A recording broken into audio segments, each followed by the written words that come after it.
IPL पर YouTube वाले आजकल बहुत बढ़िया व्यू दे रहे हैं। इस वजह से आज का वीडियो अपना होने वाला आईपीएल स्पेशल। और आज बात करेंगे उन फैसलों की जिन्होंने मुझे पर्सनली बहुत ज्यादा चौंकाया है।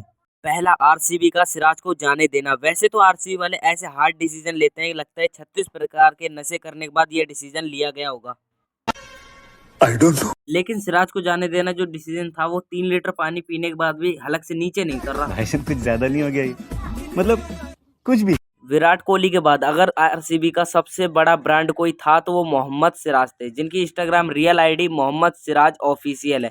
इसी मोहम्मद सिराज आईडी पे कल इन्होंने ऐसा पोस्ट किया जिसे देखकर दिल छलनी छलनी हो गया। सिराज ने लिखा, आरसीबी के साथ 7 साल खेले, ये दिल के बहुत करीब है। सिराज ने लंबी चौड़ी नोट में लिखा कि आरसीबी के साथ ये रोमांचक भरा मोड़ था।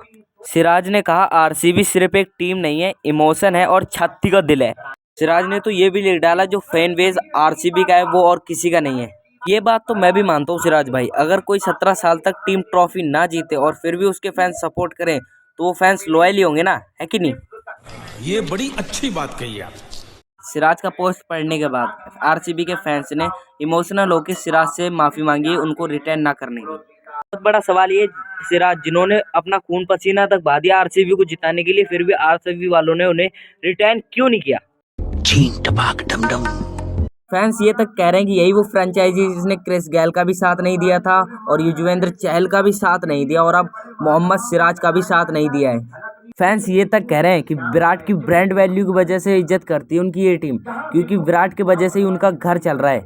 अगर विराट को निकाल दिया जाए तो ना तो ये आरसीबी टीम रहेगी, ना तो ब्रांड वैल्यू रहेगी। तो मैं आपसे पूछना चाहता हूँ, क्या आप भी विराट कोहली की वजह से आरसीबी का सपोर्ट करते हो? तो कमेंट में ज़रूर बताएं। और ये भी बताना, क्या सिराज को निकालना सही डिसीजन था? तो चलिए बात कर लेते हैं कि आईपीएल में कौन नहीं बिका है। इस लिस्ट में सबसे पहला नाम है डेविड वार्नर का, जो किसी समय आईपीएल में विनिंग कैप्टन भी रह चुके हैं। इन्होंने बड़े इंटरनेशनल क्रिकेट से रिटायर ले लिया हो, लेकिन वार्नर में लीग लायक तो अभी भी क्रिकेट बाकी है और कई ऐसी टीमें हैं जिसके पास ओपनर नहीं है। फिर भी डेविड वार्नर को 2 करोड़ के बेस प्राइस पे किसी ने भी नहीं खरीदा है और ये मेरे हिसाब से फैसला बहुत ही हैरान कर देने वाला था। अरे वार्नर भाई को ले लेते यार, पुष्पा फिल्म आने वाली है, आपकी टीम का रील बना देते। अभी हाल ही में उन्होंने छठ की भी शुभकामनाएं दी थी और उनको यहाँ पर एक बॉली तक नहीं मिली। इसी तरह डबल डिजिट में बिकने वाले शार्दुल ठाकुर अनसोल्ड रह गए। अब से 3 साल पहले तक शार्दुल ठाकुर टीम इंडिया का हिस्सा थे और बॉर्डर गावस्कर ट्रॉफी में भी बढ़िया कर रहे थे और चेन्नई कोलकाता जैसी टीमों के साथ खेल भी रहे थे, पर लेकिन अब खेलते हुए नहीं दिखाई देंगे। इन दोनों से भी ज़्यादा मुझे दुख तब हुआ जब पृथ्वी शॉ को किसी ने नहीं खरीदा। पृथ्वी शॉ के साथ जो इशू चल रहा है वो तो आप सभी को पता होगा, और 75 लाख के बेस प्राइस में तो यार इनको कोई भी खरीद सकता था। बहुत ही सैड एंड है। पर कभी कहा जाता कि सचिन तेंदुलकर के बाद पृथ्वी शॉ हैं। एड नंबर 3, जब केएल राहुल लखनऊ से ब्रेकअप करने के बाद दिल्ली पहुंचे तो इंटरनेट में बवाल मच गया, क्योंकि केएल राहुल उन सभी टीमों के साथ खेल चुके हैं जो 18 साल से कप जीतने का इंतजार कर रही हैं। पहले वो आरसीबी में थे, फिर पंजाब में गए और अब दिल्ली। अरे इतनी भी का खराब किस्मत है कि एक ही जन्म में 3 नमूना टीम के साथ खेल लिए बे आए। साला ये दुख का खत्म नहीं होता बे।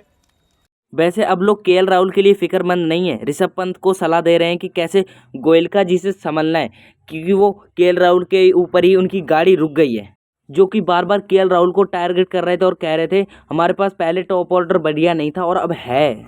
फैंस की ऋषभ पंत को सलाह है कि अपने मालिक से 2 गज की दूरी बना के रखें, पर हालांकि जैसा अपन जानते हैं कि ऋषभ पंत केएल राहुल की तरह गाय आदमी नहीं है, 2 सुनेंगे तो 4 ठो सुना भी देंगे। आपके हिसाब से किस संभल के रहने की ज़रूरत है? कमेंट में बताएं।